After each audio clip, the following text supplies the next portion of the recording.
All right, I think I'm here. I think everything's working. I'll see you real quick on that. And I don't know, there's no one in yet, so I'm not too worried. I got some more things I gotta get done. And it is kind of a weird day to do a live feed as I try to move this light down, get this blinding light off my eyes. I'm gonna fix this light real quick. There we go. Oops. Not as bright.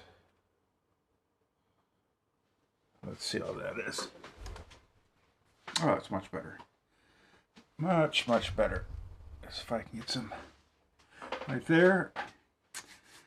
All right. Well, I'm going to be doing live feed on doing some building stuff. I got the dog here. He's going to be annoying, I'm sure. Probably going to pee on something. That's just life. And I got to set up my multi-view, which is, which one is that, on? Oh, off. Let me see if I can, on. Yeah, that will probably work.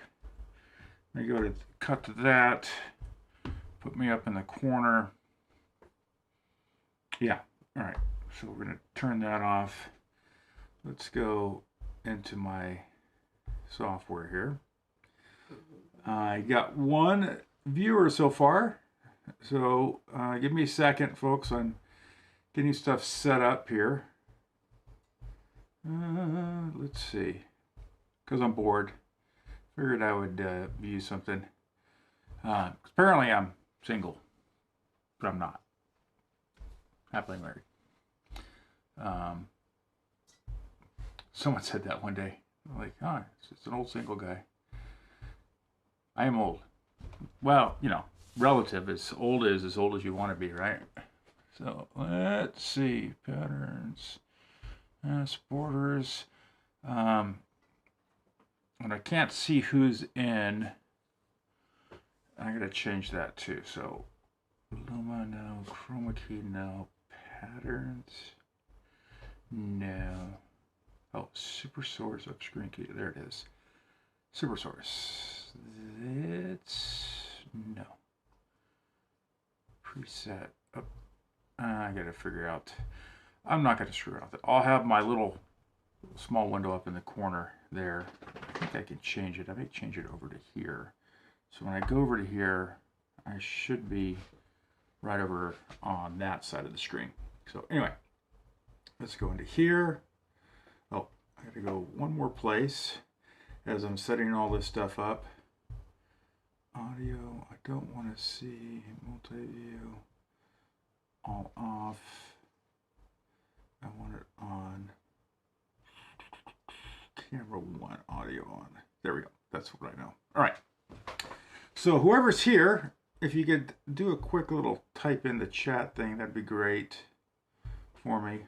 Oh, someone left. So they came, they left. That's okay. This is really, if someone wants to pop in and chat, hit me up. I don't know where my phone is. I'd say, you know, message me and Facebooky and that you're in here. I'll try to keep an eyeball on the chat window, if that makes any sense. I have a chat window that you guys can't see, but I can go over here and if I can get it over here, I can go over here and click on. Oops, I gotta turn these on, so I can click on that, and this is the sample, and I can see your question if I want to. It's not an auto feed, so I do have some control of it. And my dog, every person, you guys have seen Angus before. He went to town today with me, and you gotta watch me eat a breakfast burrito from the top of the truck. Get over there. Good dog, good dog. But I'm gonna go through building the Riptide. This is a Killshot Customs marker. This is the first one of the Riptide series, and this has the milling on it. That's I forgot it already again. it's like playing homage to the AKA Vikings, that spiral mirroring that J&J did. J&J swirl. There you go. I gotta put J&J in there, I think. I think it's the J&J swirl. Anyway, put it in the comments if I'm wrong there. I'm fine with that. Tell me I'm wrong. But I'm going to kind of start just building this thing out. It has a lot of stuff, so let's go through a list of the parts that is planning to go on it. We'll start off with, got an Inception Freak XL Stella barrel, 14-inch, the spiral porting, like the Smart Part spiral porting on it. And it's got Jared from AKA. We ordered a whole bunch of raw parts from him to get built out. So we're probably going to build this today. I don't know. Decide what I'm going to build. It has, I think the only kind of used part that got redone. My camera focuses on my face. And sorry, I really bashed my thumb. Can't see that. I really wrecked it. And on doing some firewood stuff because it got cold. Anyway, so this is the Planet Eclipse. Kind of a little kick drop, T-slotted drop forward. There's a name for it. I don't know. I can't get this. We'll probably build that. It's got Inception Designs. Easy on off. Bell cells. Wire ball detent. ShockTech trigger screw. It's all ShockTech pneumatics, which I'm not going to do the pneumatics. They're all in here. Anodized to match. That's going to be a separate video when I get in here. And because those are going to be probably on the ShockTech website. I needed a whole set that was not built so I could build them out on a video to show someone how ShockTech recommends building their stuff if you get like a raw kit or something like that. So you're building it to their spec, and hopefully you have that standard all kind of in there, you know. But it's, it's your product. You can build it any way you want. But they requested that we have at least a minimum of that. Really cool. It has this is a Delrin Killshot custom, so I can get that logo on there upside down. I can get it in the light there. Killshot Customs Delrin. Bolt pin on it, aka bolt. So let's put this stuff together real quick. The one thing we are going to do is we are going to mill off about 3 of the ribs on here. I just haven't got it. I have to tap it a little bit further, but that will get there pretty soon. Killshot Customs frame, which is basically a meteor frame. If I can get it to focus, there we go. So upside down. Anyway, so meteor frame that Killshot Customs gets has Fabrice from Meteor manufacture the frames, and he has some things that are spec'd out. He orders enough of these that he gets some custom stuff done on it that you don't see anywhere else. Kind of neat. He does some neat stuff to this. We're going to build that out. Actually, here's the components. We have the raw components from this Killshot frame. And you see that block in there. It's got a rear trigger stop. It's if you look at just details on these things, just amazing. He wire EDMs the trigger plates, and they're all machined. They're stupid expensive to get done. So he doesn't do it as a mainstay. The body is Merlin spec. So here's the banjo boat with the spring perch on it. Let's see, we've got the Inception feed neck, the front block, and then we have I call it the, this is the charger valve. 11/16 prototype valve called the charger, and hopefully those will go into production. This is one of the test guns we're testing on. I have another one in an Inception build, testing it out, see how they function there. Yeah, so hopefully those will come to fruition. But we'll see. This is we ordered I don't know, 10 or 15 of them. So there'll be some people that will receive some of these to do some testing. Don't ask; those people have already been picked. So sorry. Okay, so let's open a widget. I got to see what's going on here. Open widget. Airstream. Okay, it says I'm buffering, but I don't really care because it's it will come in when it comes in. Let's go analysis, stream settings. Anyway, all right. So let's see. I had this planned out last night, and of course, when I start doing it, I'm just all messed up. So maybe sometimes I walk out and get some parts or whatever, or get some to drink. I don't want this to be too long, but we're gonna kind of start building some stuff out. But I'm gonna go to the top-down camera. I'm gonna turn on my little picture-in-picture there. Wish I could make this little thing a little bit larger, and hope you can see everything. So I have my green Loctite primer, Vibratite low strength. I'm sure all this stuff's shaking up. Riptide low strength, slick oleum, which is what ShockTech recommends for their components, along with LACO precision spout oiler, precision oiler. That's in different languages, but this is all-purpose lubricant. This is what they use on all the SFL guns that people love so much. So just what they use. Use whatever you want. I don't care. Doesn't bother me. But let's kind of start building this out. I say we start with the feed neck. So let's get the feed neck components. Feed neck, actually no. Yeah, feed neck. I think I have all the components sitting here. Yeah, I see it there. And let's put everything off to the side. Right over there. I'm going to kind of zoom in a little bit. And you're going to see my messed up thumb. That really hurt. I think I'm going to lose my thumbnail, which kind of stinks. Okay, do I have all the components? I look like I'm missing some stuff here. Course screws are missing. What is missing? I have to dig that. May not be completely building this feed neck because it seems like I'm missing a screw. Well, that's not going to work. Kind of the sad thing is we had to, Dan from Killshot Customs and I this was a customer build for his employee, and we're trying to get it done on time, and I had to fly to Mexico for a family emergency. Hey Wayne, how's it going? Wayne just popped in. Wayne, I was bored,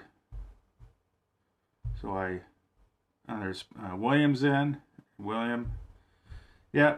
Sorry, I just kind of do these random. I ran out of time yesterday. I realized I had to leave. So anyway, so I'm kind of redoing. I'm not redoing it. I'm just finishing where I ended yesterday, and we're gonna go from there.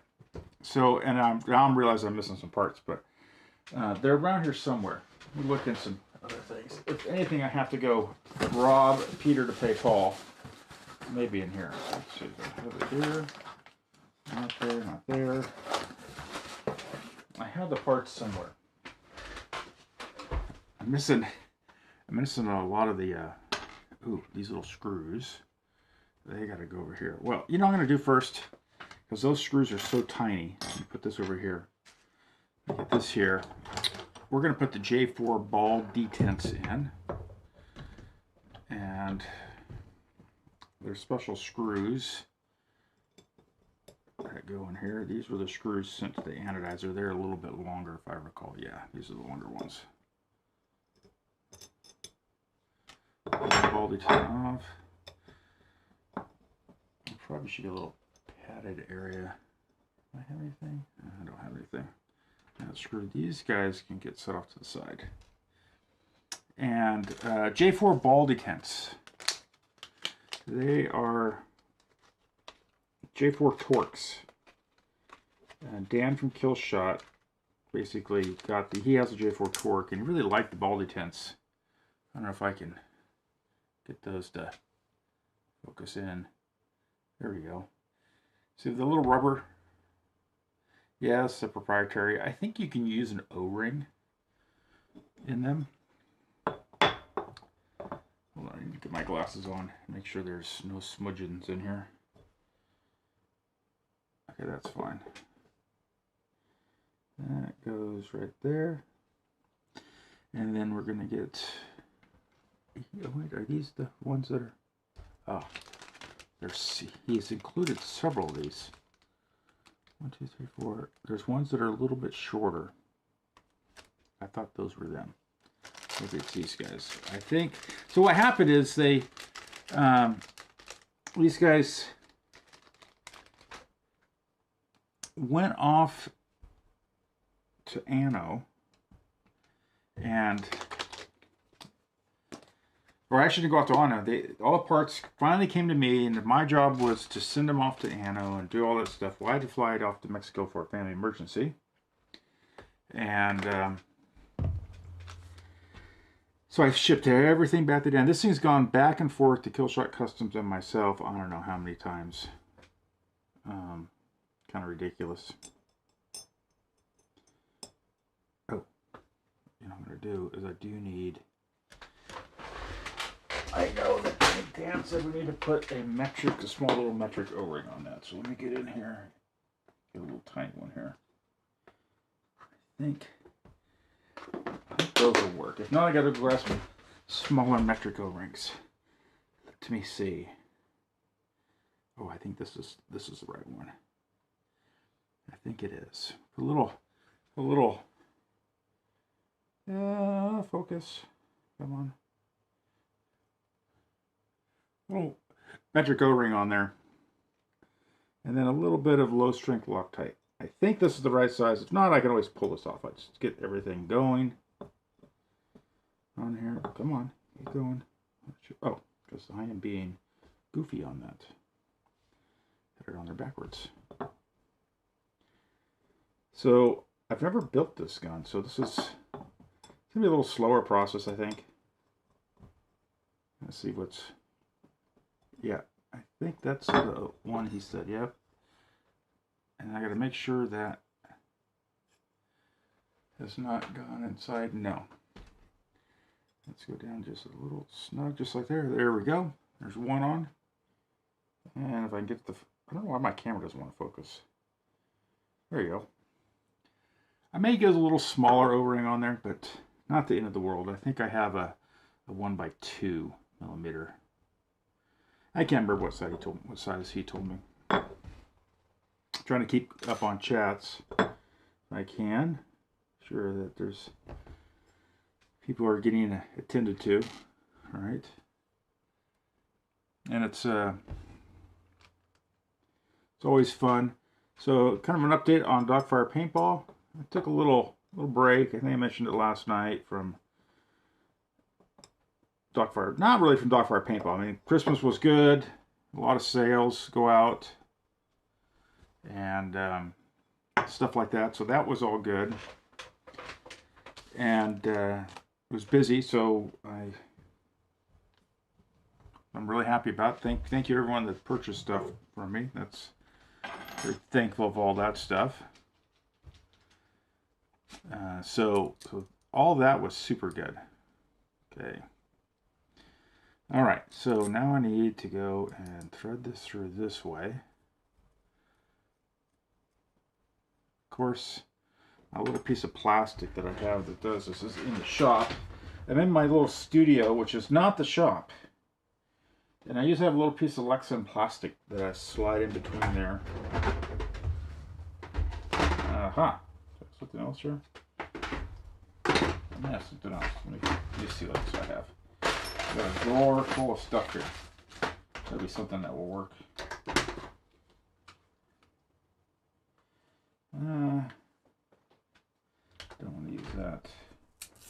Oh, that's where that went. What are these? Made in China. Oh, that's where those little keynotes went to. Made in China? That stuff made in China here. China. China vagina. Yeah. Unfortunately, you have to buy things that are made in China because we've lost all of our stuff to another country because we did dumb things. Alright, hold on. I know. Alright, let me look around here for a second. Be right back. Probably should just go out to the garage and get it, but I'm pretty sure I could find something that will work. Just look around. I know I got something here. Oh. Yeah, this will work right here. This is going to be a little unorthodox, but I just want a piece of plastic, something that's soft. The back of a set of safety glasses will work just fine. And we're going to slide that in there like that. This is kind of funny, like I get safety glasses. All I want to do is just get that screw so it doesn't, I just got to spread this open a little bit. That's all I got to do. Oops, wrong size.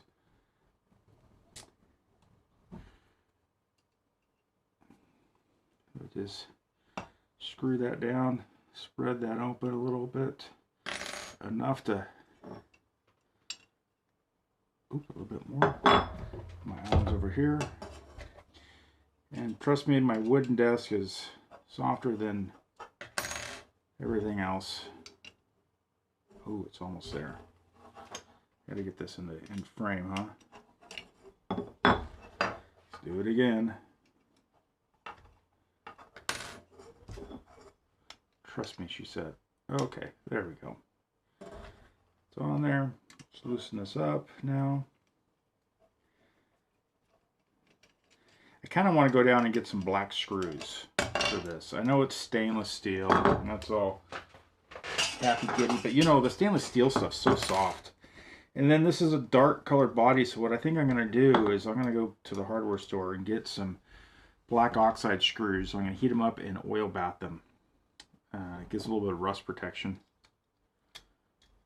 And see if I can do that. Let's line everything up here. Look lined up. Looks lined up to me. So what do you guys think? I don't think the shiny screw on the side looks any good. I mean, what do you guys think? I think black screws. So I need to get some black screws. That's fine. I won't put Loctite on that. I would normally put purple Loctite on that. There's no reason why not to put Loctite on that. Just enough to keep that solid. So I have this part. And that's all going to go right there. Okay, I got to go to the garage. I'll be right back. Give me a second. I'm going to get my other feed neck. Oh wait, do I have one here? I have a brand new in the garage, so I'll be right back. Watch out, dogs. What's that?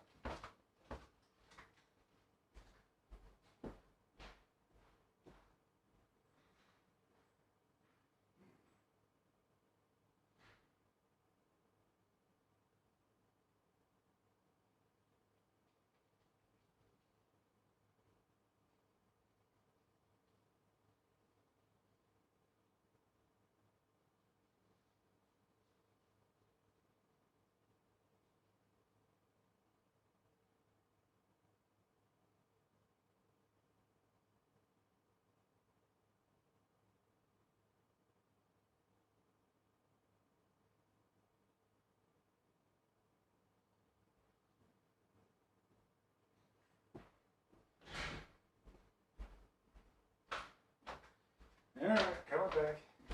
You know, I'm always worried that there's one part that may have got didn't get anode or got lost. And that could be this one little part here. Which isn't the end of the world, it can be black. Because I'm missing that little part right there. Huh. Well, not in the world. We'll make it work. Oops. I know. Maybe Dan made one of these out of. They're Cerakoting it. That's what he's doing. They were Cerakoting it. All right, so that can go there. That can go there. That's a bummer. I am really kind of bummed out on that. Alright, there's a nice little photo. It goes on this side.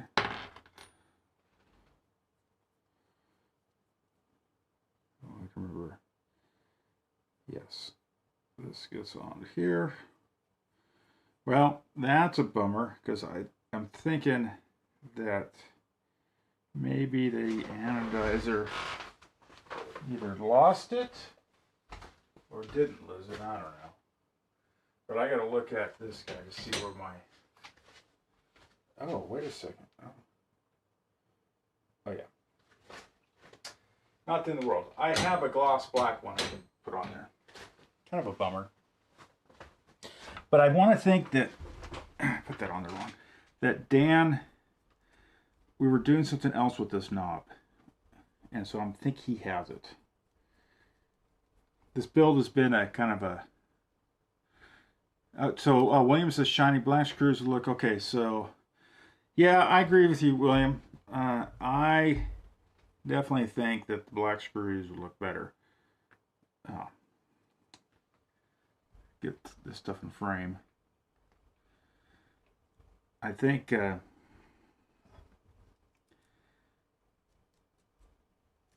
100% right. So this, I'm assembling this. That's going to be disassembled. Just leave these outside parts here. This goes on here, and this goes into here, and this slides onto here. So none of this, it's going to be completely finished assembled. Gosh darn it! There we go.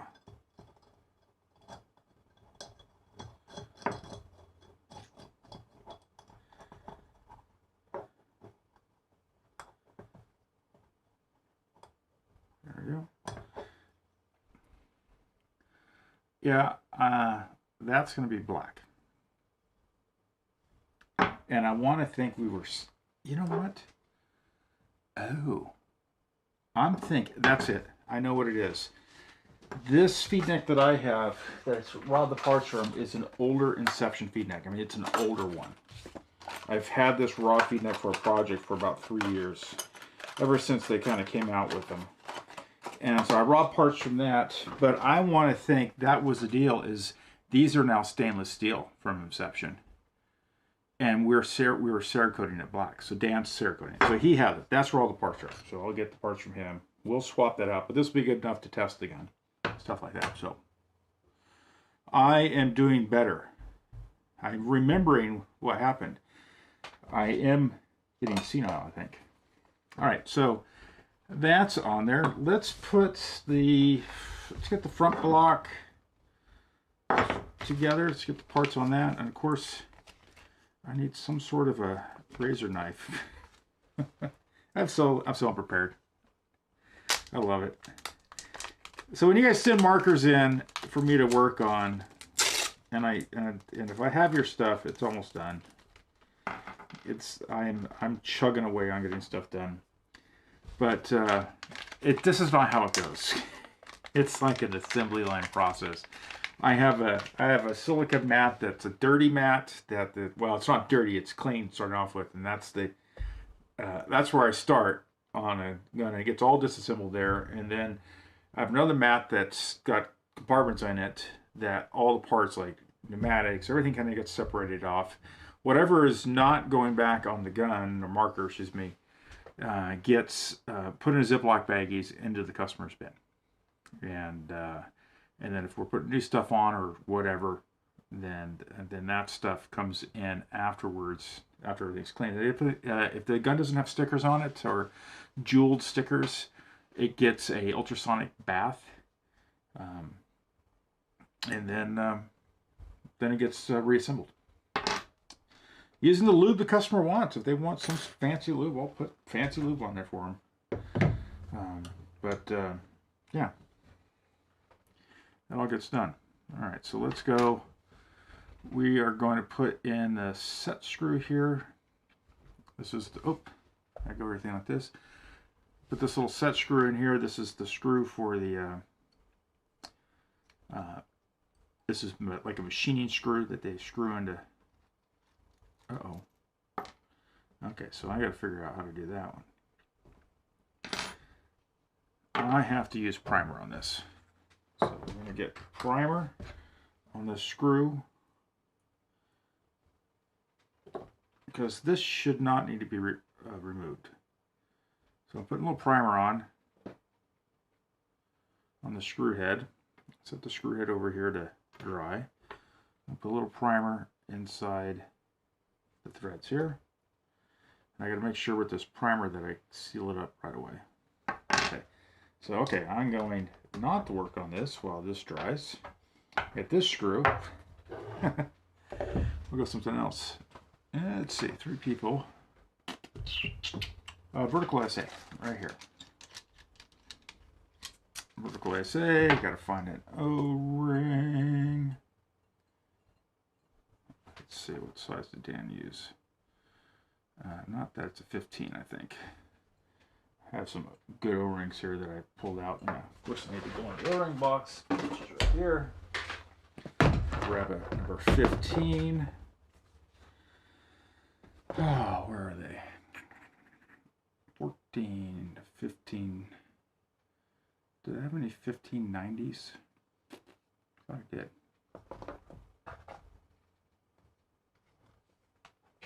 I have 1590s in here. Oh, 1590s right there. They were hidden. I'm gonna try 1590. Oh, I almost lost it. Oh, I need to go picture in picture here. Boop, on. I almost knocked this whole tray on the ground. That would have really sucked. Would have been. I just would have got the vacuum out and just ordered another one. It's like, that's a write-off. I'm going to try 90 on here. Let me see. Maybe I won't. Man, no, I'm not. I'm not going to use a 90. His tolerances are so tight.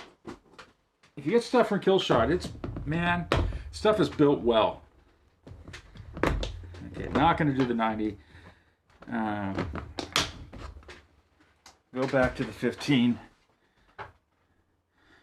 This, if you want to put a little bit of lube on this, you can. You don't really need it.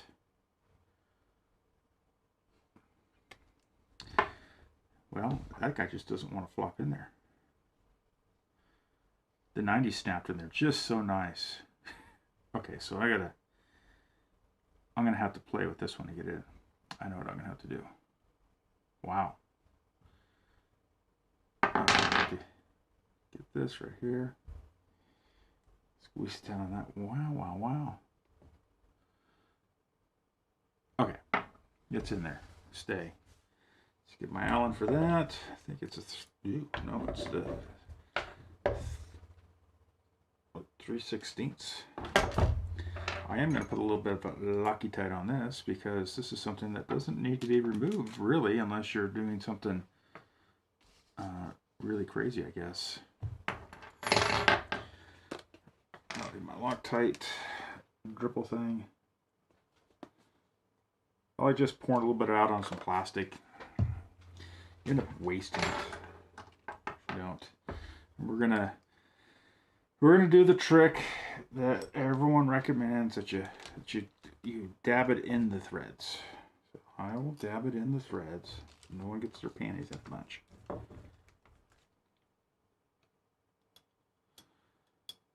Okay, I don't have enough Loctite. I put a little tiny small dab there and have enough to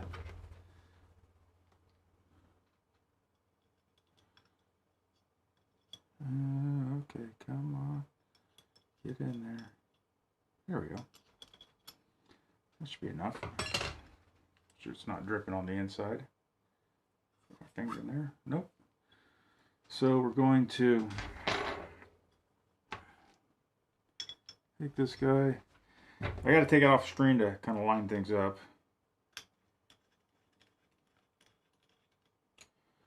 All right, now I got to get my glasses back on to see. What's nice is this is indexed by the flats on the side. All right.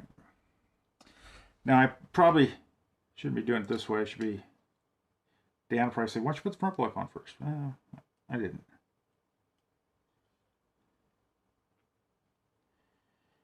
just got to index this. There we go. That should be good. That should be nice and good. That's the side. There we go. You can kind of see. Hide my nasty thumb. Oh, it's not indexed right. I thought it was on there good. Loctite's quick.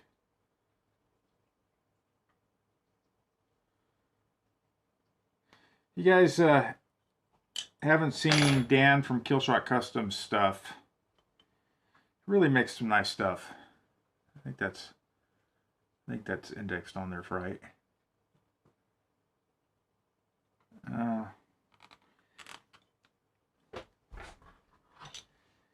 I have a lot of people have the Kraken kits. Okay, so that's there. Just put the little snug. There we go. I think that's just about perfect. Yeah, there we go. He's got the Melee Storm, which let me grab one of those real quick. I have it right behind me. Hey, dogs. Well, I had it right behind me. But yeah, here it is. This is prototype either number 2 or number 3. I can't remember. It's probably a little dusty. The Melee Storm. Mine's got the hockey pucks, like the cars, you know, like the Chargers and stuff like that. And this one was done with a Autococker parts frame, slider, Inception, an Evo, RAM, free flow bolt, AK lures, AK this. It's good hodgepodge of stuff on it. It's a Scony barrel. It's got the soon-to-be open-sourced Docfire 3-way because it works amazing. It's just so hard to find machine shops to build stuff for you at a reasonable price, and I'm unwilling to go to China for it. So the open source is going to require a person to have a North America manufacturer make it. But that's the plan. And I'll open source it. There's some folks that have reached out to me already. They're wanting the designs. I got the request in for the prototype shop to give me all my design work, not design work, the drawings, all that stuff. So waiting on that stuff to get back to me. Let's go like this, turn that on. All right, so that's done. What are these parts? And I have so many just rogue parts. That's for, okay, I know what that is. That's for a back block. That goes over there. Oh. All right, let's get the cocking knob put together. We're going to use a ShockTech fat hammer and stainless steel IBG and all that good stuff in the bottom. So I have those parts here.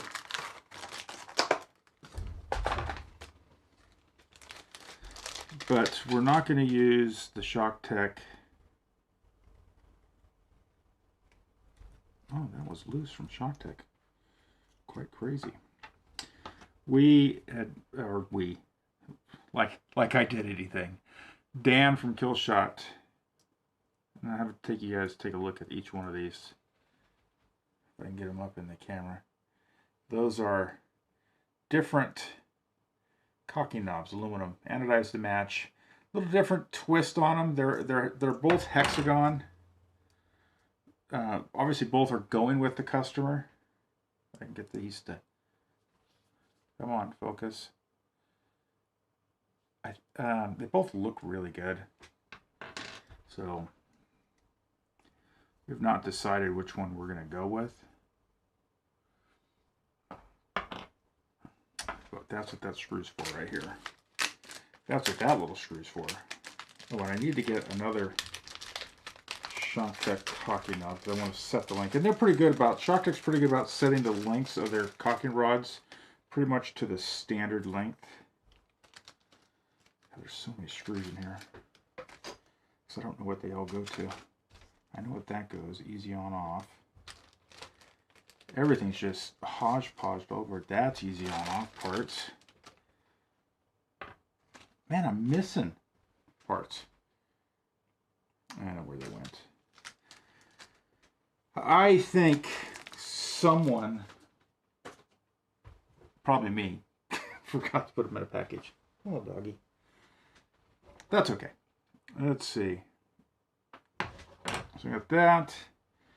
We're going to get another caulking rod to measure our length. At least get us in the shooting ballpark range. ShockTech caulking rod right here.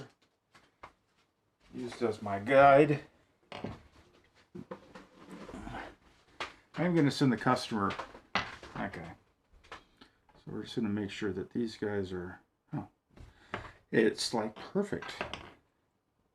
We're going to get this. So if my Allen key. I'm going to put, oh, the Loctite's already right here. Put a Loctite on it. This one I kind of wouldn't mind doing it in black also.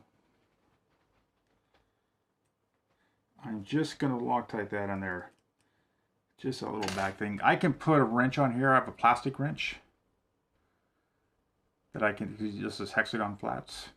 So that's built. I'm just going to screw this other end on it to it to really confuse people, like a little tiny barbell. Here's the, this is going to be 1, 2 also, and this is all shaped to the back of the frame.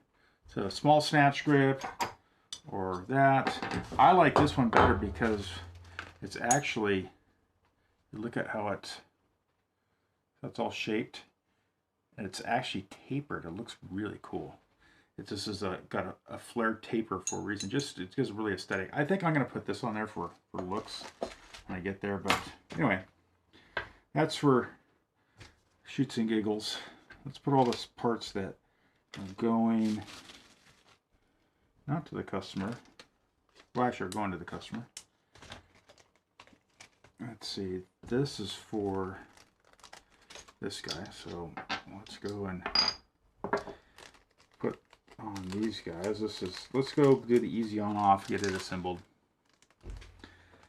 Yeah, we got 4 people in. So if you're in, you're gonna ask me a question. I'm looking at the chat stuff. The chatter box. Oh, I'll put this back. Hold on a second. This back in the inventory. That gets closed. So I'm in my studio and inventory room. So there's always a lot of things kind of going on in here. We're gonna screw in these guys. I'm not gonna, I'm gonna put a little bit of Loctite on them. Just a dab will do you. Now the funny thing is on these easy on-offs, I've run into this.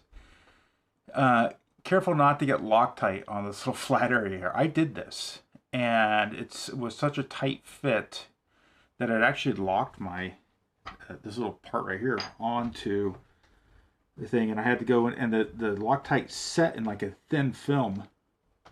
And when it did that, it was like I sat there with a pick to get it cleaned off. Kind of a nightmare. Anyway, okay, so that's okay. These black ones. Oh, these guys right here. Where is that? Those are regulars. Get into the screw bin. I have a couple regular screws. So I'm going to get this easy on off, just mostly assembled. Find some short screws. So we got 1, 2.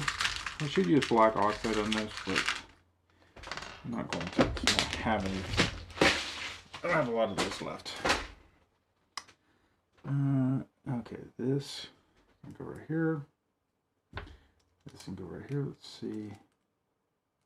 Come on. Is that the right screw for that? Well, wait a second.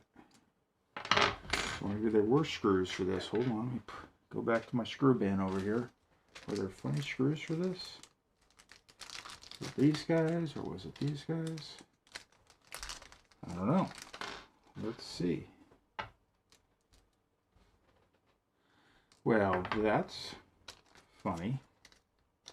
Of course, you know, nothing goes to plan. And all the screws that we probably had for it are no longer here. I know it's not these taper ones. I know what it is. I need to machine down a set of these other ones. Okay, let's see. These guys, that's that frame screw. That's, okay, these black ones, or stainless steel ones here, are the frame screws. I want to say that these are for the bottom line, but it's not wanting to. Oh, I know what type it is. Why am I being so dumb? I know what I'm doing. It's the shoulder bolt ones. So we'll just put all these screws in there. It's extra screws. I do have all the screws. Let me see. And I may have these in black oxide. Well, before I speak, oh.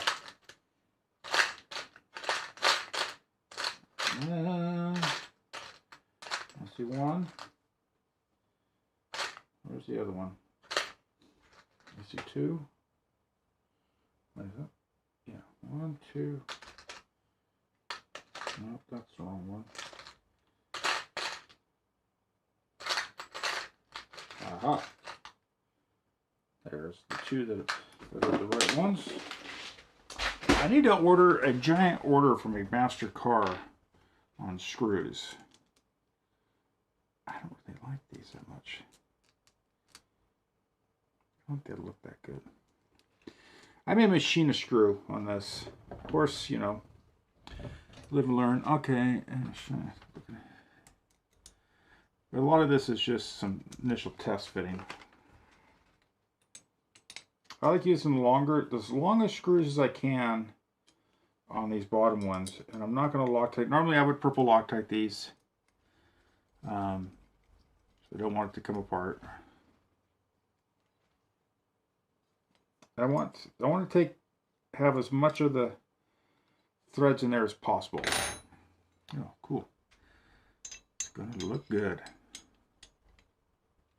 Okay. Alright. Because I don't want to shortchange and have that person fall to the ground and have that whole thing come apart. And that would really stink. So we're going to get a little bit of lube on this guy. Now someone's going to scream, you're not using Dow 33 or some silicone or whatever. I don't care. This all works. People replace O-rings and paintball guns so frequently that it's not that big of a deal. You're using petroleum products. Yeah, I am. My car uses petroleum products. Pretty interesting.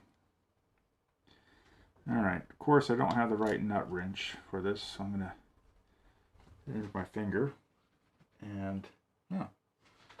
And let me go grab a pair of pliers. Be right back.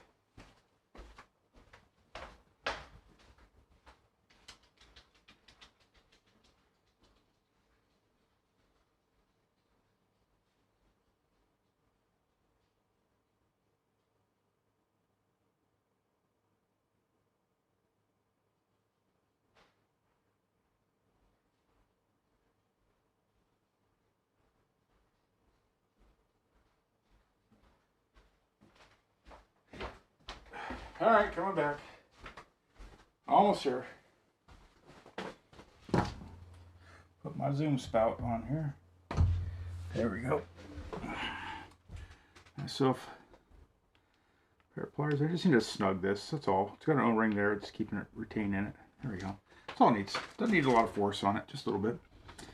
So finally we're going to slip this little pin in. We're going to get the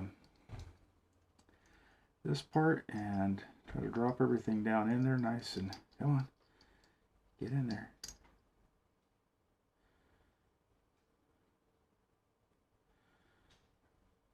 Okay, there we go.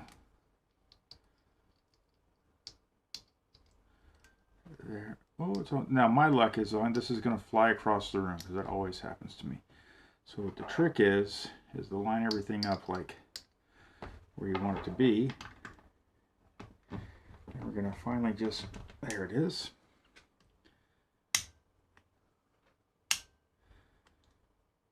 Ooh, nice, satisfying click. And I need a paper towel or a little wipey towel thing. Ah, do I have a... Ah, well... Ah, there we go. This microfiber cloth. I have a whole bunch of brand new microfiber cloths. I buy some really high quality ones that go with the guns that I ship. They're automotive detailing grade. So they're just high quality. They're designed for commercial shops. Just a good microfiber that's supposed to last a little bit longer. Alright, so now I get this guy. Get that guy. So this is one of these pro style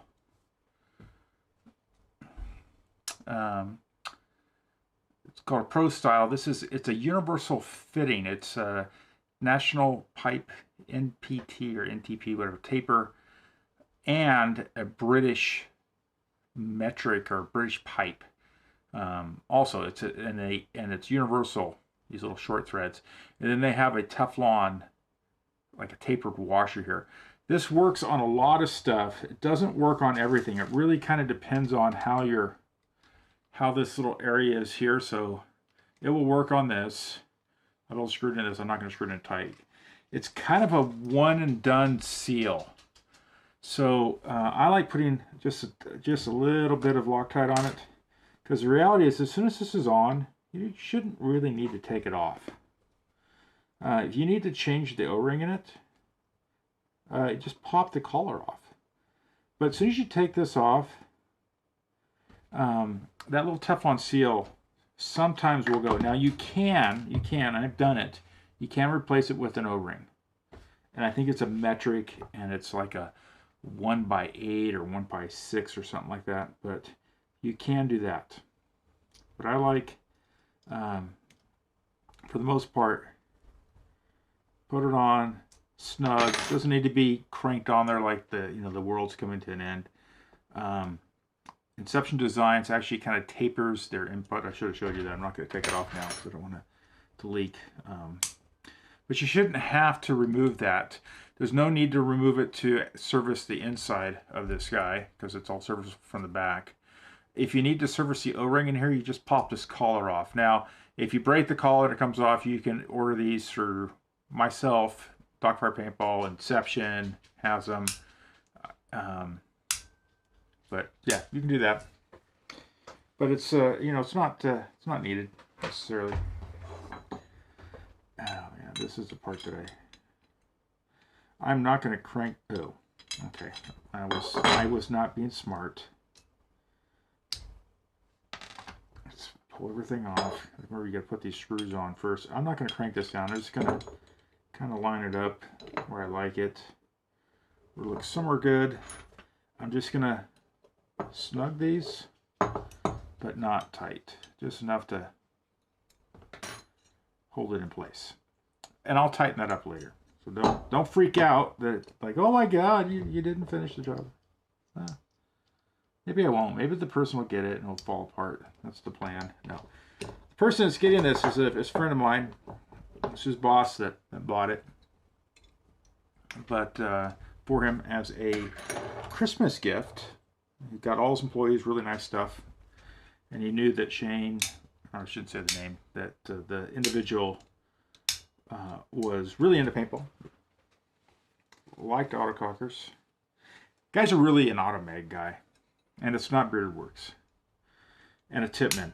But he's okay. He short strokes a lot. So I had to fix this so it won't short stroke on him. And, uh-oh. I think I know what I need to do there. I think I got ahead of myself. Maybe not. Maybe not. I think I can do it without. Alright, so I got this block of Ruski set up here. This did not need to be anodized, but it got anodized anyway. And that's going to be like that, and like that. Uh-oh, Dan. Dan's going to be mad. I'm going to have to figure that one out. I have to let Dan know that. Well, well, well. What do we have here? I think I'm going to have to make it a little differently. I have an idea how to do that. I think I do. Anyway, so this is always the trials and tribulations of building a one-off. And when Dan spec'd these, he normally pops a hole in the back, and that allows you to get to the adjuster screw in here for your rear trigger stop. Well, this one doesn't have a hole. But that's not the end of the world. It's a nice feature, and there's a way we can still make it work. And it's just going to take some fiddling with the with that. But we're just going to have to install it and uninstall it, install it and uninstall it to get the trigger stop where we want. Unless there's something else that Dan hasn't told me about. Where'd that block go? I just had it. Just had a little block here. Now, I'll put it back in the thing. This one's interesting. It's got two holes in it. And I think Dan did that.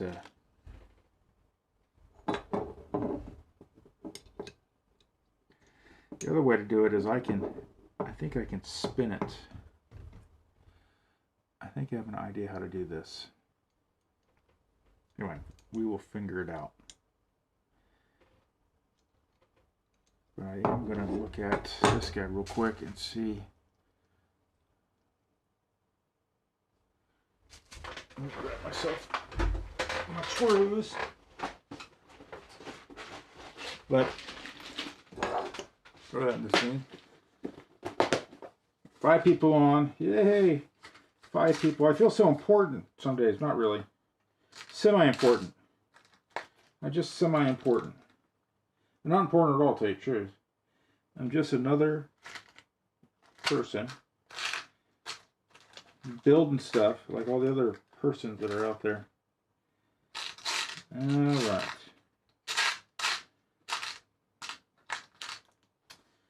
These things are always a challenge. You always get challenged. Okay, I'm going to have to... He sent me that to rob the parts off of it, so... We are going to rob the parts off of it. We're going to take this guy. We're going to rob the parts off of it. Get this guy right here, I think.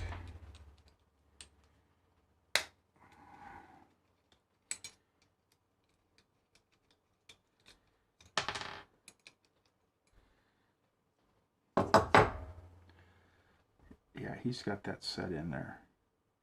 I just think he has it set where it's supposed to be. So we're going to pull this block out. What else we got in here? We're popping in and out.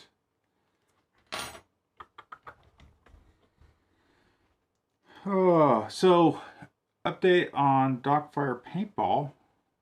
Well, not really update on Docfire. I've already kind of did that. Update on the Fire series. They're still being made. They're with Danny at ShockTech. The company that Danny works for, him and Mark work for this big company. And that's where they buy machine time there at the big company. And, let's try it. Being goofy. and that they haven't been able to buy any machine time because the big company's been hammered apparently on getting other, their products out, which has nothing to do with paintball. It's a whole different industry, something with cooking, I think. But anyway, everything, even Shock Tech. If you notice that Shock Tech, the gunfighter frames are kind of hard to come by right now. Okay, this is all that goes back to Dan.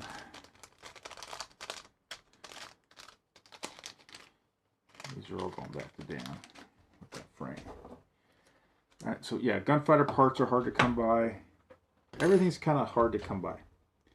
It's because all the, just the typical stuff, everything's impacted with the COVID garbage. Now, I do know there may be a problem with some of these things, because we've already discussed with Dan on the phone that there's some things that were changed,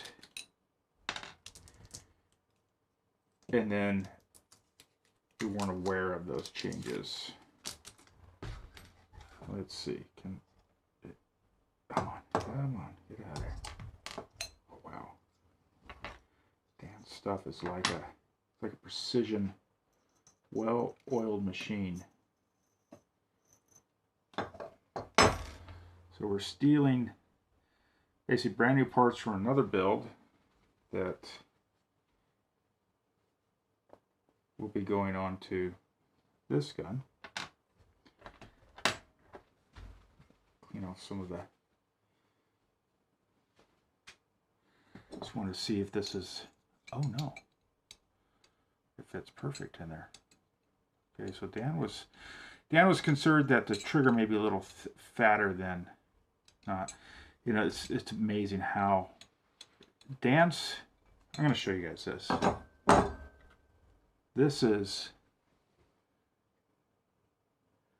These are Killshot custom plates. Now, he doesn't make these for the open market. These are all, oh man, they're just, everything is just buttery beautiful on it. I can't explain it. It's just, they're lapped and honed and polished, and then they're heat treated to some like diamond hardness, like just tool steel. These things are ridiculous on how much the cost to get these things done it's just dumb. But if you've ever felt, if you're at Super Game, whoops, oh yeah, that's working. If you're at Super Game next year, Oregon, or even Indiana, I think we're going back to Indiana, get a hold of Dan. He'll have one of his guns there. Just pull the trigger. Say, hey, can I shoot it? He will. He's a super nice guy. He'll let you shoot it, and you will be absolutely dumbfounded of how well his stuff feels. And it's just, I can't explain it. This is the weight of this thing. It's heavy. It just feels like super, super high quality. And then his sears, roller sears, done the same thing. I mean, the amount of time and effort this guy puts in to just the small things is absolutely ridiculous. I'm telling you, just super ridiculous. But, it's like he can do that because he is the manufacturer. He owns the machine shop, or his family does. And, oh, that's how I can do it. Oh, will that work? Can I do it this way? I may have a solution to the problem.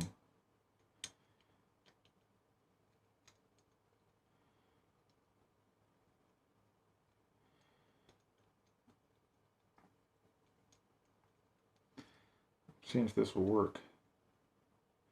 Now it's going to be that back screw. Okay, so hold on a second. But yeah, he has the time to, well, he doesn't have time to do anything, but when he has machine time, he goes and does these things, really one-off, small projects, and then he kind of estimates the time it'd take to do it, and is it worthwhile to actually get this done somewhere, actually do it for production for folks. And 9 times out of 10, no, it's not worthwhile. But I think we may have a solution. I think I can turn this block sideways. What is it getting caught on? Oh, right there. I'm going to tell Dan just to machine the backside of this block down. Then he doesn't have to put the hole in there. We may do it on this block. I may take it in and machine that part off. So what we can do is, since it doesn't have the hole to access it, you take the grip panels, loosen the screw, turn that sideways, and then you can access the screw from the side, adjust it, turn it back, see how it feels. You can do this all on the gun. Now, granted, you got to have the trigger shoe on, or the grip panels off, excuse me. But outside of that, that's not the end of the world. Come on. Get this all lined up. Which I think is... Which will work because I think he sent some other frames out that they needed to be done. I may have another fix for him too. But anyway, stuff he does is pretty amazing. So let's go back to here. Let's see. So William says, can we please get one? Yeah, I'm sure you're talking about that trigger on that. And man, you know how many people have asked him.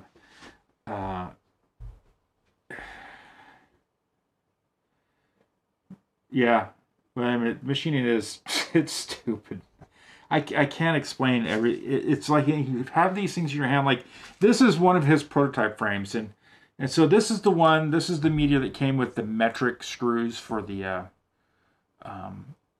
grip panels, and then Dan didn't want metric screws on his stuff, so he goes and he machines out, and then he rethreads and puts these are threaded in inserts. I don't know if you can see that, and they look like they were. I mean, it's just the attention to detail.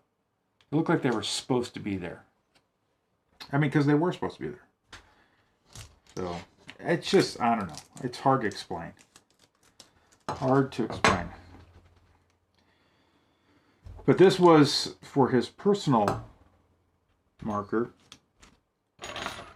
that now we're stripping out for this gun that never got used. This is all brand new stuff. Got assembled and not used. Okay, so we put a little bit of Loctite on that. Didn't mean to drop that. Of course, I put things together because I'm all excited. I'm getting stuff put together. Oh, wait a second. Oh, I got to make sure these. I think these are metric. So those I think are metric. So that's not going, because there are some metric stuff in here still. We're just going to put that back in there. I'm pretty sure I have the right screws, glide screws for that. I think the frame, I don't want to go too much further on the frame because I do got to put these screws in here. But I am going to just loosely assemble it with the rest of the stuff. So the spring goes down in here. This trigger plate goes down here, and I can put the glide screws in. Oh, it's just buttery. And where'd my other spring go to? This spring goes here. Everything just drops in like it was designed to fit in there. This goes in here.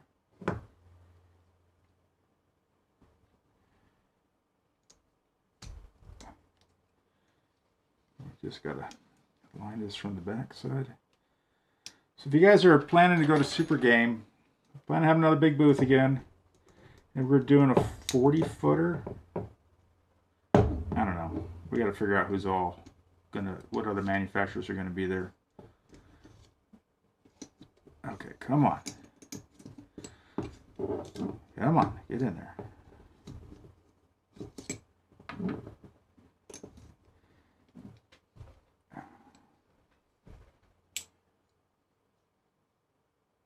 There we go.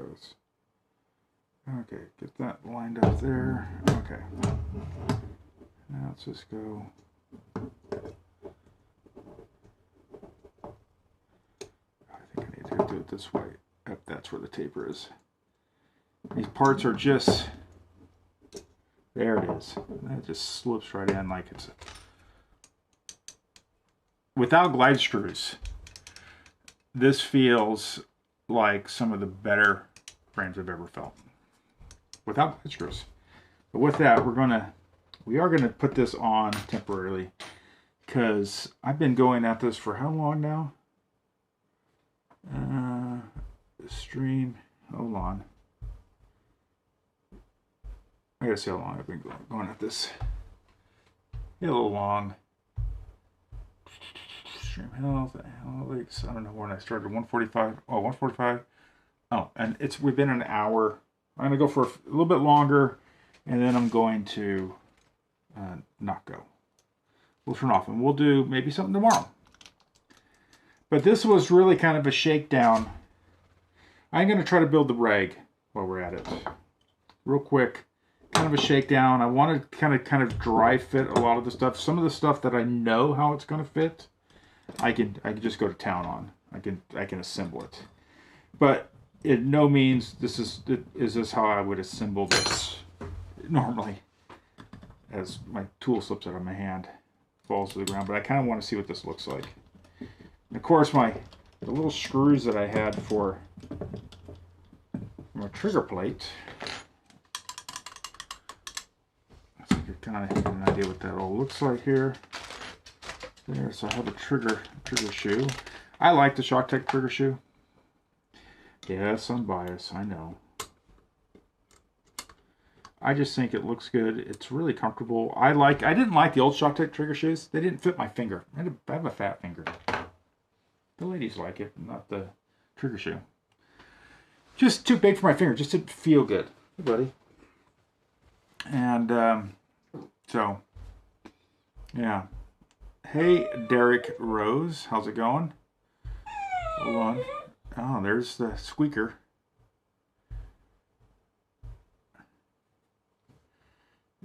Is that Derek? I'm looking at your photo there. No, look familiar. But, oh, I can finish the front block. Let's do the front block real quick. Now that that's done there, I'm going to green Loctite. Yes, I know. I'm a sinner when I say I'm going to green Loctite things. So let's put this body off to the side. And in view. I gotta get that trigger shoe. And get this. And this. And just gonna, don't need much of this stuff. Now this is green Loctite 680, and for those that just showed up or showed up a little while ago, so green Loctite, this is what ShockTech uses on. This is their green Loctite. That's the FU glue, and this is ShockTech SF7649 is the primer that you use on certain things. One thing, and you guys will see this in a video, that they do use it on is when they install their ball detents. Their ball detents are essentially, it's the cap, it's the threaded parts, the spring and the ball, and an O-ring. O-ring is a friction fit to keep the cap onto that stainless steel threaded part. The stainless steel threaded part is put in the body with green Loctite and primer, and it's done. They've got a tool that they slide in, and it's done really quick. And it sets up really fast. And that's the whole idea is. And then you have to be really careful on how much you put in there, because if you put too much in there of the green Loctite, then it will lock the cap on. So you have to make sure you clean it off really good. And there'll be a video on how to install ShockTech ball detents correctly and size them for the right depth. So you're not scratching or bolt, and they're actually sized right. But I was taught by the person, Danny Love, on how to do that. Actually, at ICPL, he needed help before the event, finishing some guns to sell at the event. So one of my jobs was to put ball detents in. So I put a lot of ball detents in that day. And it's funny when you think you're building these things that it's not that you can do them fairly fast. And he does it super fast. He's the only one that builds all those guns. And he's got a process. He's got it figured out. Definitely has it figured out. Okay. Yeah, this stuff will set up quick if I don't get it in there. There we go. I just want it in there. Flush like that, and that should be setting up here pretty soon. Let's see. Yep, it's almost set up. Put a little pressure on it to seal it. Oh, you guys didn't see that. So it's already in there. And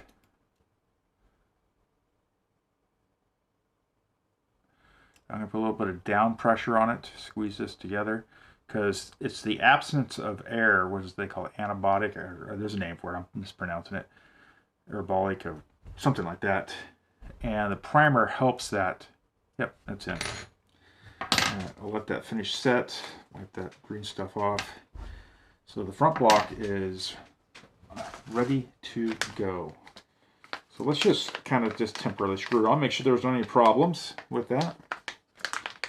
Man, and then Dan packages, you know, their family, they make model trains. If there's anyone's into trains, you don't want to bug Dan about that. He'll probably ignore you. I mean, he won't. No, it's the family business. He won't ignore. I think they're going to some big event here pretty soon. I know that they're saying I'm not a train guy, but they do the KD toys or KD automatic coupler. If you guys are into model trains, and they've been doing it since like I don't know the 20s or 30s or something like that. It was his grandfather and his great uncle that. Kind of started the business up and making these automatic couplers during the, I don't know if the Great Depression or just right after it. Maybe it was right after the Great Depression. I can't remember when it was, but it has information on there. So if you're interested, go look at KD Toys. That's the family business. It's their family business. They've been in business for, I mean, years. They're a great employer of the Medford area of Oregon. There's a lot of people that have served their whole lives working at that place. Served at the pleasure of the Vizzani family. And everything I hear, the people really enjoy working there. Why is that? Doesn't like to be the right one. Oh, it was the right one. I'm just going to make sure the threads go all the way in. I have to do this. I can't do it on camera because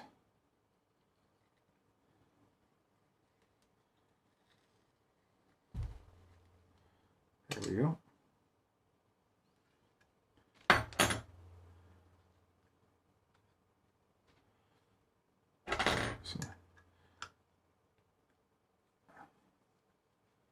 Now this is something that we know that Dan and I have talked about. Is clocking this guy, and this is not clocked right. There's little indicators of where it is clocked right.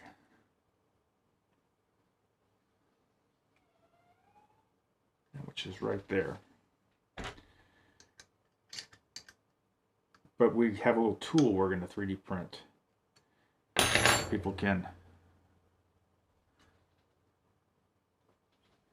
All right, just get it. This is a dry fit. I just need to get it close. All right, so there we go. That's on there temporarily.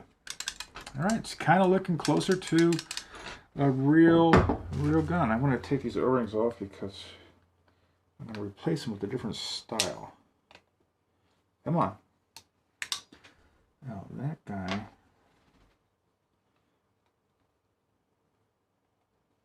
Just want to see what it looks like with the back block on it.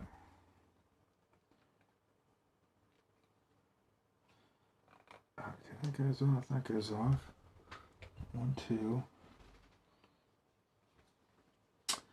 This front O-ring just is being a little booger. Oh, because it's a 90. You can feel it. All right, back block right here. This bolt is one of the, these are the, some of the original that Jared got, the new old stock bolts from AKA. This is why I think we want black parts on it, black screws.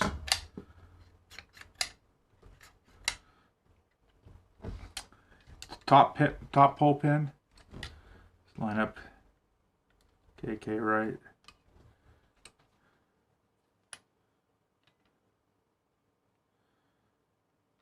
And then, like, just the gapping. When this is all the way forward, when this back part hits against this body here, any of these radius areas here, they were naturally gapped. I don't know if I can show that in here. I'll have to get the, you can see that, see how it's naturally gapped? He does that so you lose out the wear in there. That's the plan, so you don't get that slap wear. You're going to get a little bit on the back of this guy, but you're not going to see it as much as you would see it up here. And that was the whole idea behind that, why he did that. I'm just curious. For giggles, let's go and let's just see what it. And then this guy has got he's a little short one right here. It's this guy right here. I knew we had all the screws, just to find out which one goes where. Yep, that's the little short one. Just see what it looks like. 7 people in. Guys, I'm probably not going to get to the regulator. And this is just, it's really a dry fit. It goes up like that.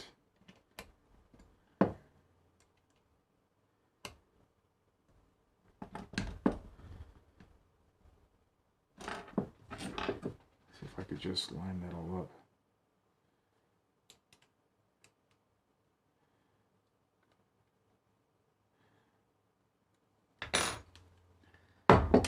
You know what? While I'm here, just pull this out.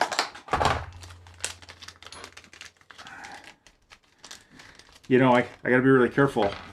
I was talking to Danny one day. He's like, "Yeah, one of the Fire series. It was the green one, the green Blimper, which was the wrong anode color by accident by the machine shop or anodizing shop."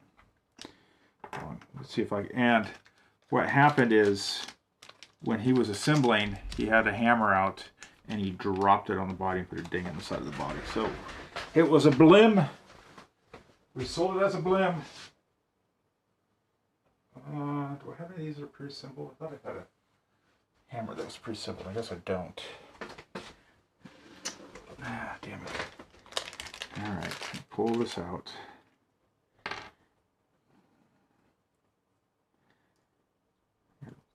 I don't have a screwdriver here. Oh, I know what I can use. It's this guy right here, I think. Can I do this? No, it's not going to work. Okay, well, we're just going to put these screws back in here anyway. This is going to go back on this guy over here. Close this up. Okay. Hey, Ross, how's it going? Yeah, you'll see it here in a second, Ross. I'm going to be able to kind of show it a little bit more. I just want to. It's very much a dry fit right now. So, yeah, let's keep screwing that. We'll go all the way in. Just kind of want to see what it looks like. Got the barrel here. Take the barrel off. Put that on a second. Got the regulator's not assembled. Oh, be really careful on doing this. You know, for the life of me, I thought we got a longer top. That's okay. A little bit of a bend there. I don't like that. We may be changing that, or I may be reversing it, but that's okay. Whew, fresh anno. Squeaky squeak. All right. So I'm going to switch to this camera. And we're going to come in from the side. I've got to hide my eyes because it will focus on my eyes. So it's a dark purple, goes into black into the pneumatics, and leaving the pneumatics behind the front block, It goes to the purple starts lightening up to where it goes to the same tip cover color at the very back. So you can just kind of see it. So purple, black, all the way to here. Then it goes to the purple to the light purple. But that's it. That's kind of cool, I think. Yeah, so this gun's done. I'm gonna ship it off to the customer. They'll probably complain that it doesn't shoot that well and leaks a lot of air, but it's a Gawker, right? It's like, yeah. No, it's you know, it's funny, and I feel bad because the gentleman that commissioned this had a timeline of Christmas because it was a giveaway to his employee. It's a super nice gift. I mean, I want to go work for the guy. This is the type of gifts you get. So he kind of had a time frame. We were really trying to stick to it, and then like we kept on adding things like hey Rick, yeah, I agree with you. Rick, you gonna be at Super Game? Oh, my dog! I can hear the dogs in the back. I think they're hungry. But anyway, so he wanted it for the Christmas party, their business party, and man, we worked and the dog's going nuts out there, and it just didn't make it. It wasn't anyone's fault. It was just the reality of living in a COVID life right now, and it's a crapshoot if a business is going to be able to stay open and stuff like that. And then some of the modifications we did, the charger valve, which right here, the prototype valve, these were cut and designed and cut, and a lot of testing. I think my wife's home. So let me close the door real quick. She didn't come in here. Hey, I'm live streaming. And so it was definitely a challenge. You know, we knew that we were going to do. I talked to Dan about doing some stuff for Super Game, and that he's had this design, this shape, this kind of tube-ish shape with no cut throughs. He's actually done some of these. He did some Fight Club guns that are similar to this, that were side feeds, where it's a side feed with that vertical side feed, that custom piece that he makes, which is like a 5-axis machine. He says super expensive to make.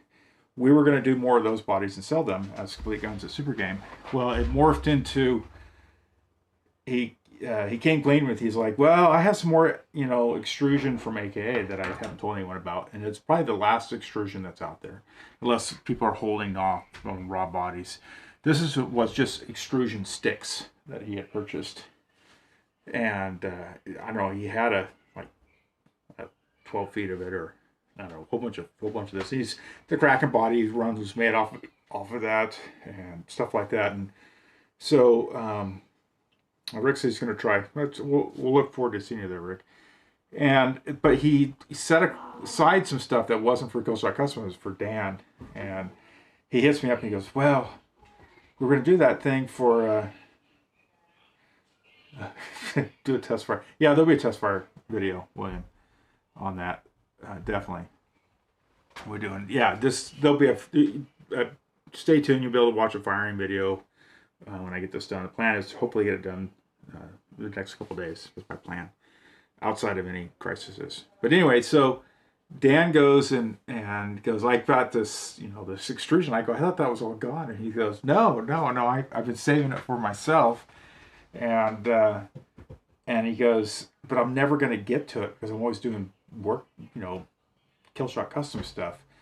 And he's got all the aluminum for the other projects, for the Maelstrom, stuff like that, but he has to machine that.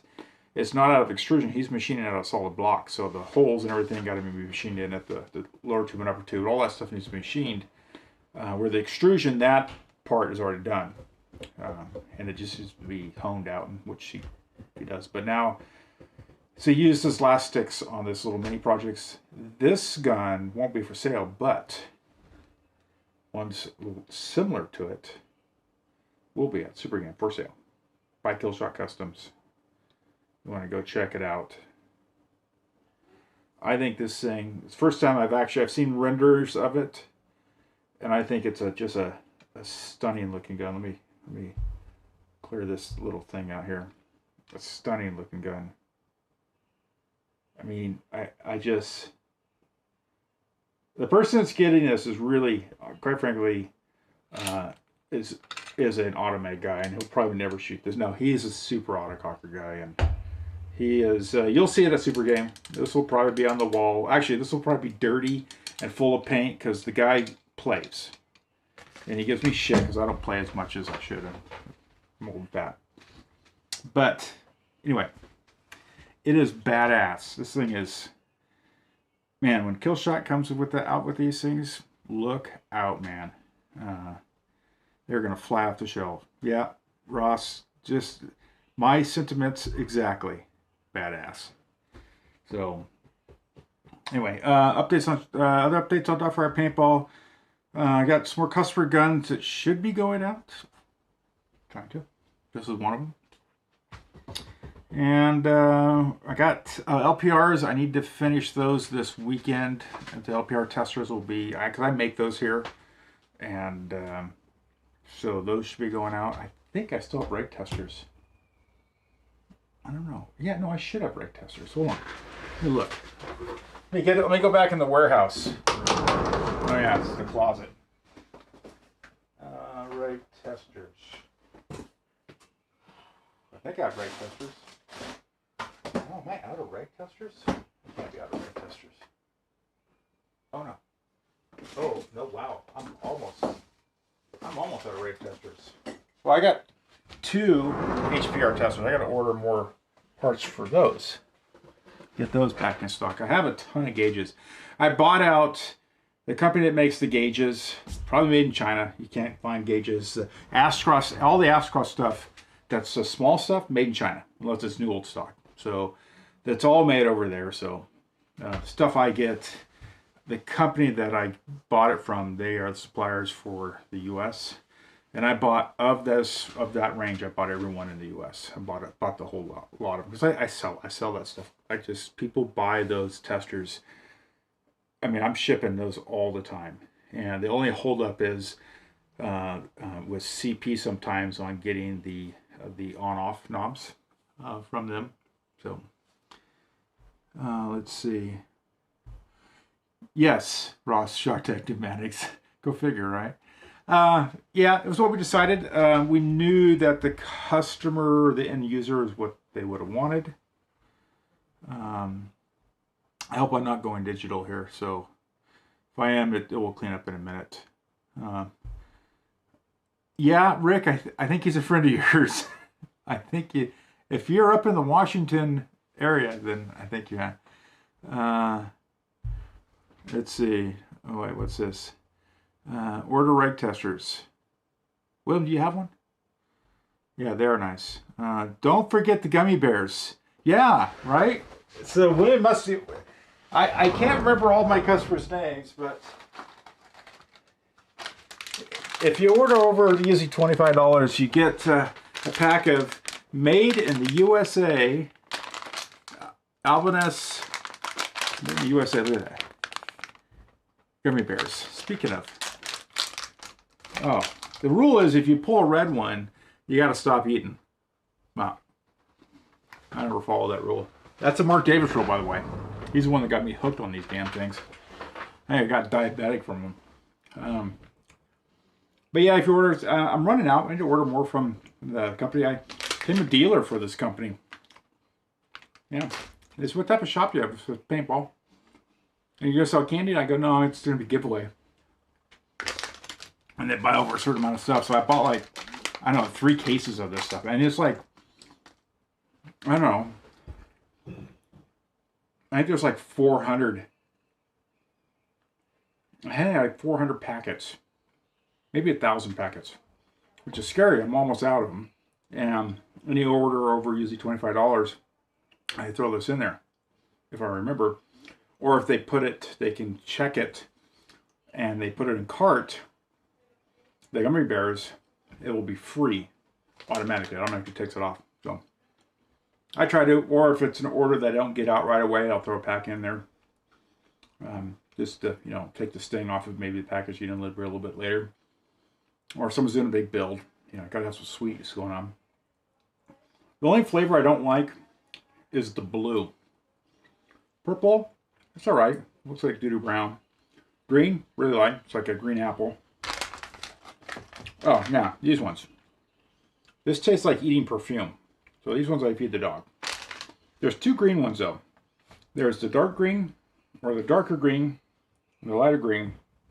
And I can't remember which one tastes like sour apple.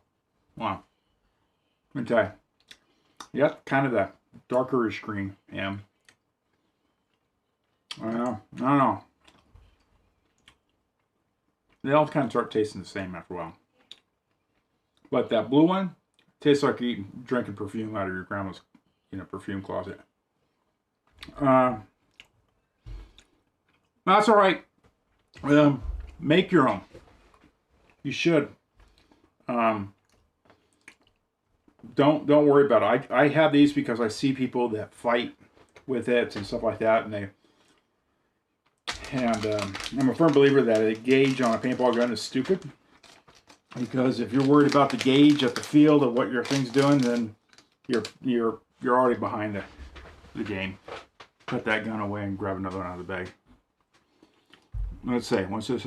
Ross, are both the black cockers over your right shoulder shock tech? All right, over my right shoulder. So this is my left shoulder. So I'm making an L for me. It's an L for me, not for those here. This is my right shoulder. So we're talking about that one and that one. That one is. Let me see. This one is, this is my Desert Fox. This is what started the whole me wanting to work with shock tech. This one's never been, this is my primary shooter. I use this all the time, well, when I play. A couple things that changed. I took their on off and I just put an on, you know, always on it. And so I like that. I like the fitting straight out the front. And I put the grip panels on it, but that's the only thing I've ever done this. I put oil in it. I've never taken it apart from factory, and it shoots flawlessly. I've taken the grip frame off, pulled this stem out, and put some lubrication in there, and then cleaned any paint that got in between there. But that's it on that. Hold on, something dropped on the floor here. I don't want the dog to get to it. This black one here, this is, if you're here earlier, I showed this to people. This is the Killshot Customs Maelstrom. These are mini bodies. This is number 3 of the prototypes. There's only like 5 of these out there. This is his next run. He'll be making these. This is one that'll be all, you know, basically billet machined. What other? Here's my bucket list gun. I've had so many Evolution talkers. I got those. Oh, you got the same grips? Yeah. Bud M. This is. I got this from Rich Sconey, Master Screen Paintball. I was doing some work for him. He had this. He was going to sell it, and I said, "I'll buy it for whatever you're going to sell it for." And it's got this. Then this has got the upgraded. This is the CP version, or Ryan Jameson version of it. I just got this from Rich, and I paid fair money for it. So that's a bucket list gun. It's a great shooter, obviously. Oh man, there's a lot of barrels in front of things. Hold on a second. Look at this. These barrels right here. There's my Kraken for here. This is number 3. I don't remember, 3 or 4. This is, I don't like the trigger shoe on it. I got to change that. This has got name on it. This is, I'm not a big fan of these grips either, but essentially this is the same gun as this one down there, except it's not P-blocked, and he did some updates to it. But that's the Kraken. Predator, you guys all have seen a Predator. This is it's another gun I'll probably never sell. My Merlin works. It's pretty minty fresh. The regulator still works. Doesn't goof up. Three-way works. Everything works. This is just an ugly on-off on it. This is a nice gun. The only thing that's not on it right is that guy's supposed to be chrome. I probably have a chrome one around here somewhere. Trying to catch up on the comments here. Let's see. Let's see. It's wow. Yeah, jealous of that one. I don't know which one that is. The Evo. Okay, got it. Yeah. I regret some of my evolutions more than other guns I've sold. I love those things. So yeah, I've had a whole bunch of the evolutions. I think the guy that has my evolutions is the guy that has all the evolutions. This is my pocket rocket. Let's bring this one out there. I had Tequila Sunrise, where it's that, you know, it still had the green, so it's not it's the Lifesaver one. Sold that when they weren't valued that high. I had what else? That one, Lifesaver. Oh, I had the two green ones. The kind of the really dark green on the tip, going back to a lighter green. And I had both of those at the same time. I bought the first one, and the next one came up on eBay, and I won it. And one was the serial numbers were only about like 30 points off, or 30 numbers off, if I recall. And the difference between the two was one was a hinge, factory hinge, one was a factory slider. And that was really cool. And I sold those like a dum-dum. Yeah. This, let me go and clear this off. Oh wait, hold on. Is there a... Yeah, I agree with you. I sold my last one, probably 20 euros. No idea who has them. Yeah, right. So this is AKA Merlin inline. So it's got the inline. You know, it doesn't have the three-way is inline. If I can get it to not focus on me and focus on there. Three ways inline. Are the AK finger grip sidewinders or the black ones? Hold on. What's this? So are AK finger grip sidewinders on the? Yes, it is. I thought it accented the body. I like it. I think it looks good. They're comfortable selling. So I like that. So yeah, so this was one of Larry's, right before Larry passed out. Let me clear this out. Larry from AK, where it passed away. I bought this body kit from them when they just came out with doing body kits where you could buy. They were like $3.99 or $400 for the body kit. You got the frame, you got the beaver tail, the cocking, the whole lower tube kit, upper tube kit, feed neck, obviously body front block, trigger shoe, trigger plate, all that stuff. The only thing you didn't have was the regulator and pneumatics. That's what you got for that.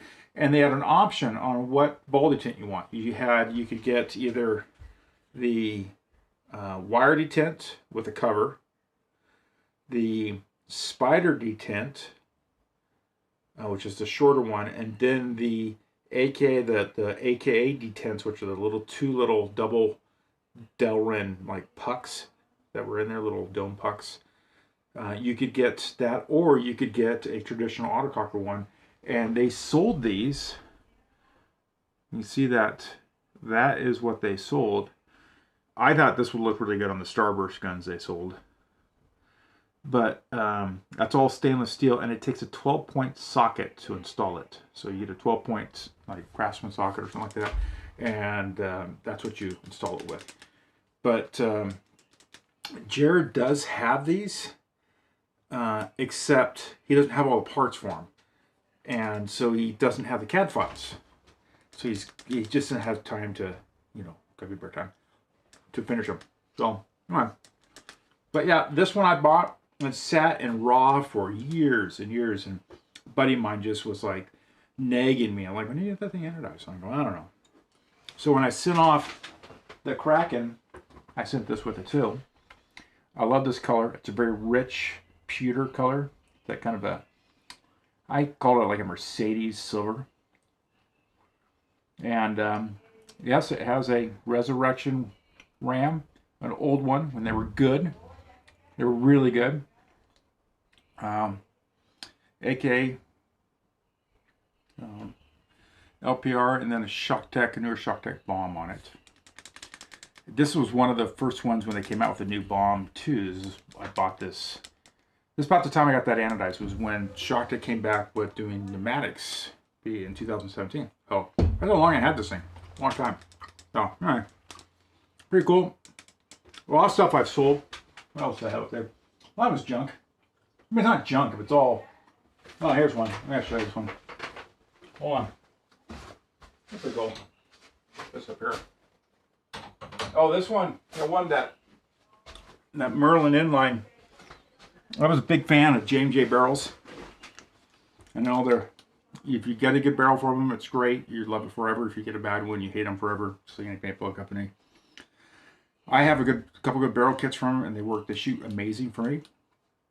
So I like them. I got that, and I have every tip size for it anodized to match. And then that one, oh, the Kraken has two frames. It has a hinge frame, Planet Clips hinge that's matched, and then a slider I can choose between the two. Now this one, this Merlin, the guy's probably going to watch this video and then ask me again, when are you going to give me my gun back? And that's in February. You'll get it in February. This is my go-to shooter. Has been for until the ShockTech Desert Fox came in. Yes, it's got hodgepodge and mixed parts on it. I kind of rob things from it every once in a while, but internally it's the same. It used to have the Palmer's, and someone complained I should put all the Palmer stuff back on it. It was nickel plated, didn't look good. And I mean, the only thing is I had this nickel plated cock and rod, which I'm probably just going to swap out with black. But it originally came with this frame, but the person switched it out and put a hinge on it, put a chrome War Games hinge on it. And there's a video, an old YouTube video of this guy shoot it, and it's about how you can walk an autococker or something like that with the hinge, and he's railing on it. And that's the original owner, I'm pretty sure. Where's Buddy? And so I got it, and I've had this for, I don't know, a long time. And pretty cool. Okay, hold on, what is this saying? What's the reg outputs since not using a volumizer? On what?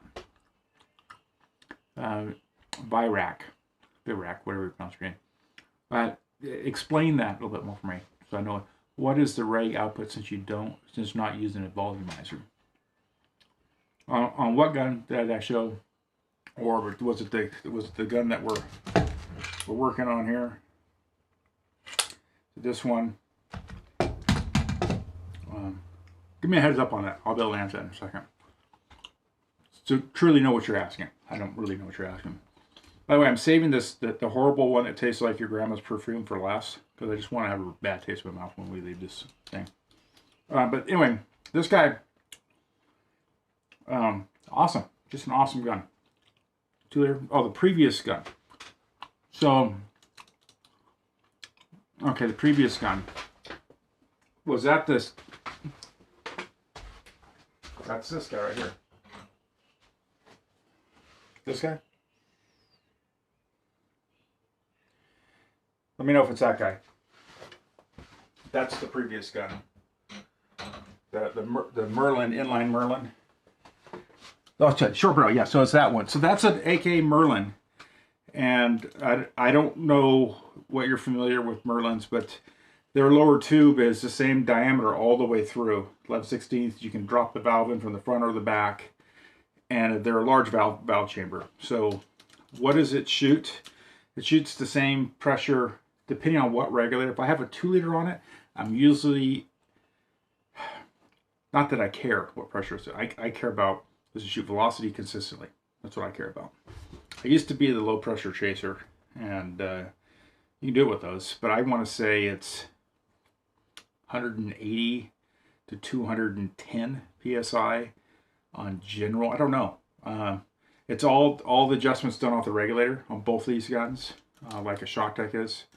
And so whatever it needs to shoot that weight ball or ball barrel match, whatever. So, but I want to say that if I have the 2 liter on it, I'm in that about 100 and, man, I don't know. I'll tell you one thing. I've had some Merlins, and let me grab my other Merlin here. Where'd it go? Right here. This guy here, this is my first gun I ever built. This is Merlin, anodized by PK Select. It had a chrome hinge on it. Or no, chrome slider, bezel slider. But the pneumatics are all the same. Haven't changed on that. Regulator was usually a Sidewinder. I did not drill it for eyes. I sold this thing, regretted selling it. And there's a photo of me with this, and it has an A&S Gen X3 regulator, or that style, on it, which had a gauge on the side. So the only reason I know this, and the gauge, they're mediocrely accurate, right? And this is an old one. This one, it's got a pressed feed neck in it that's not threaded in here. So if I can send it back to Jared, he'll thread it for me, but not going to. The gun shoots good. All AKA lures. It's it's got the spider spring up front here, and it's one of those conical springs, and then it's got a Bell Cells Rex dialer in the back. It should be drilled for it. Yeah, little hole drilled back there. And with that, hold on. What's the monstrosity here on the floor? I'll get to that, Ross. Monstrosity. We'll have to look at that in a second. Wait a second on that. There are some monstrosities down there. So anyway, this one at a tournament, a guy goes, "Man, your gun is super quiet." And I go, "Oh, thanks." He goes, "Can I shoot it?" And I'm like, "Yeah." So he's shooting it, and he looks at the gauge. He goes, "Is this thing really at like 130 psi?" And I'm like, "Yeah, that gauge is correct. I'm sure it is." And he goes, "This thing shoots at 130 psi." And I go, "Apparently." So I never checked the gauge, but this thing shot ridiculously low pressure, was uber consistent and uber quiet. And I just basically followed the instructions. I adjusted the IVG to set, and then all the adjustment was done off the regulator, and worked. Gun worked. I'm almost with this guy. That's when it makes me all pissed off. Okay. Let me look at the monstrosity next to the bottom of the floor. I have to look at the camera. Let me take this off. Okay, hold on. You're talking about this right here, or this stuff down here? Let me know. I'm waiting. I have a little bit of a short delay. So Ross, let me know on that one when you get a second, as I wait here, because there is a delay. It's kind of goofy. Waiting for him to respond, because I don't know which one it is.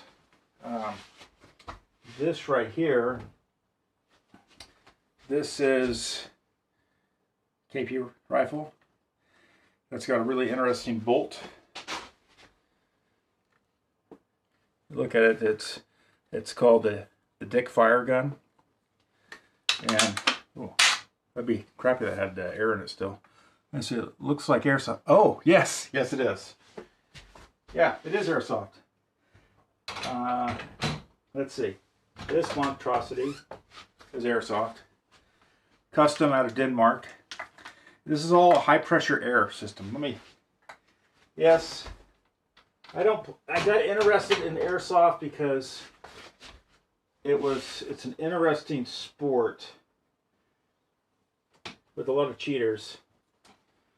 It's when Tipman came out with the Tipman M4. Basically, it's the Model 98. and it's basically a miniature Model 98 that shoots the plastic BBs, and takes all real steel stuff. This is most of the other air stuff garbage. This is a fully pneumatic. This is the Wolverine products. This is like an MQ valve. This has got the little tank on the back. So, neat guns. Really fun to shoot. I shoot real steel, so a lot of this was got. I was a firearms instructor, not anymore. So yes, there are.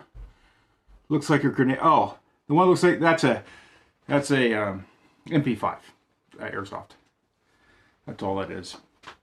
And I did firearms training my previous life, and so a lot of stuff is that the weapon platform we use, SIG. They made the actual SIG airsoft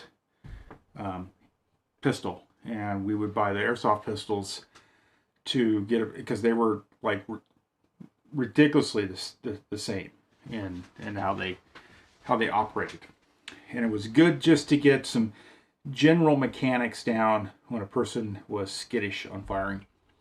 And we tried that as an option. We did scenarios where munitions gets just really expensive at times, or we didn't have a contract with Sim. We'd use airsoft.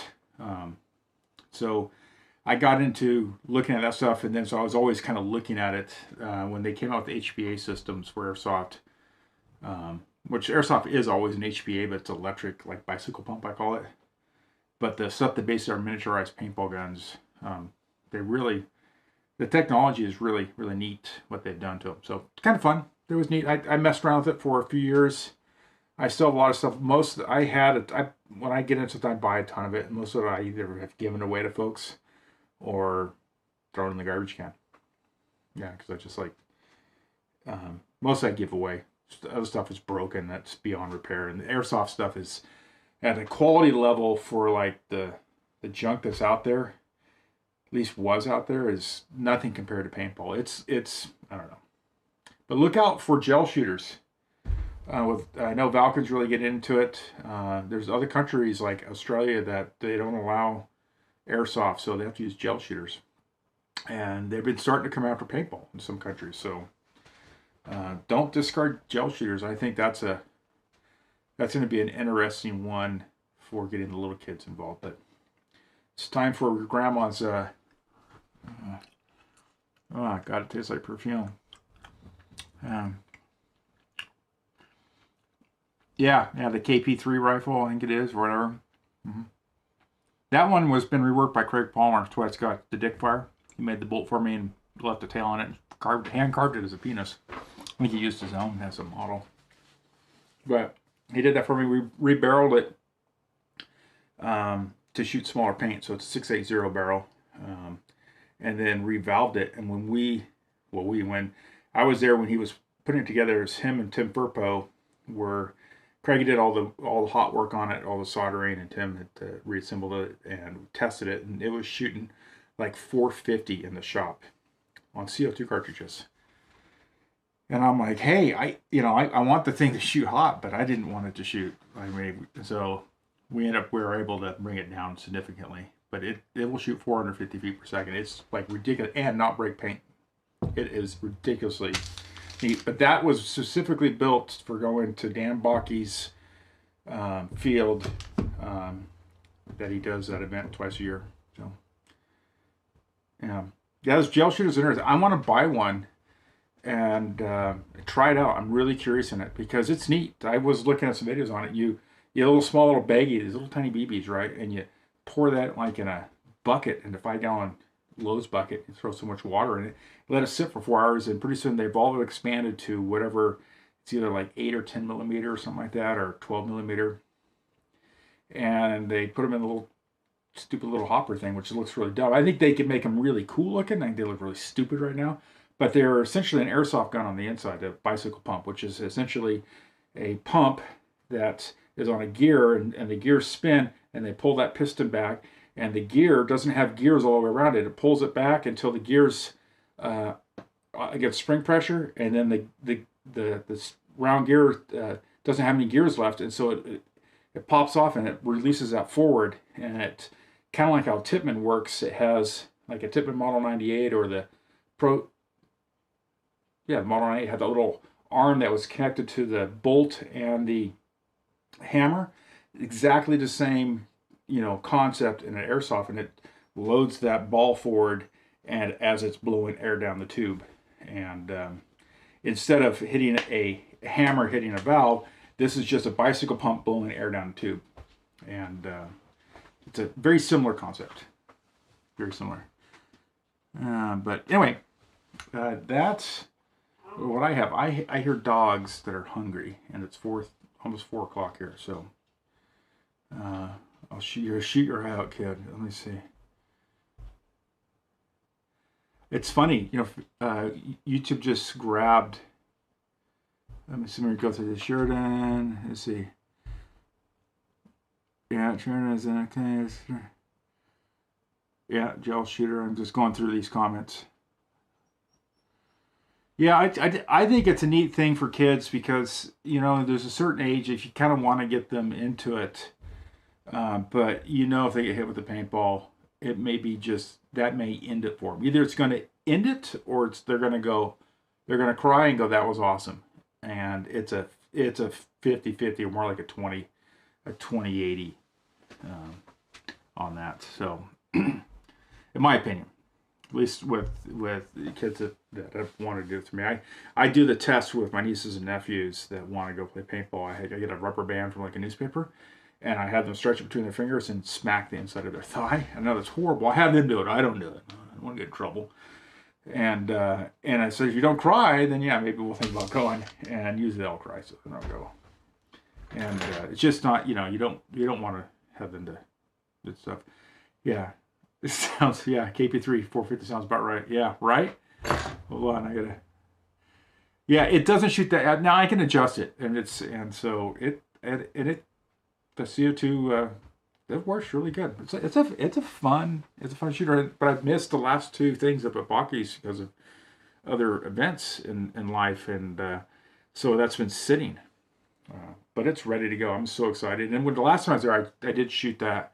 It was the only stock class gun I had, and then I'm like, man, I had the hardest time, and Dan finally goes, what's wrong? And I go, man, it's all the balls just roll out of the same. Everything's too small. And he goes, well, I have a bag of really old paintballs, but they still are good. And he said, but they're big. And so he gave me a couple tubes of that, and it shot phenomenal after that. And I was just drilling people with that gun, just like driving tacks. And then he's like, oh, if I should have given you those. And so then that was like, Craig was there, and I said, hey, look, what's it going to cost her to do this? And he goes, blah, blah, this much. And I said, don't give me the friend, just give me whatever you would charge for that. Give me the real price. And I sent it to him and dropped it off and picked it up about 3 or 4 months later. And yeah, so anyway, guys, it was a nice talk at the end. But I think I'm going to get going because it's now been quite some time. But anyway, subscribe to my YouTube channel. There'll be more on this, more videos hopefully coming. If you don't already subscribe, hit that subscribe and that little stupid bell thing. And then you'll be notified, at some odd hour that you're probably working and I don't have to work. That something's going live. But, I try not to do them all the time. I just try to do them reasonable. Stuff like that. I know that I did back-to-backs, and I may do a little bit more this week because I've been kind of drawing on getting this stuff done. But if I can get one a week done, that'd be kind of cool. But we'll see. But anyway, guys, that's what I have. So that's all I have. Have a good one. You guys have a great day.